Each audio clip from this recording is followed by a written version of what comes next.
A dramatic rescue unfolded at the Sabino Canyon Recreation Area in Tucson, Arizona. Matapos isang 20-year-old female cyclist ang matangay na malas na agos ng floodwaters.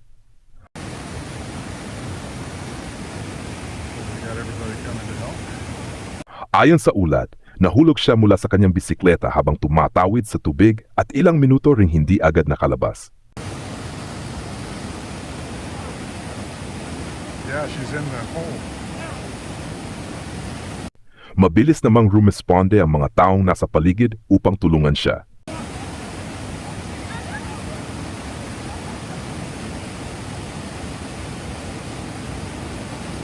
Dalawang tao ang na-ospital, kabilang ang batang siklista na kinailangang mabigyan ng CPR bago muling magkamalay.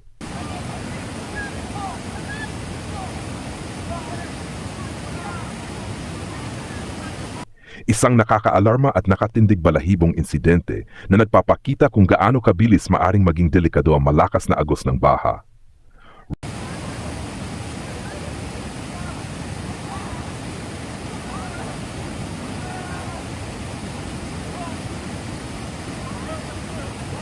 We just lost another girl.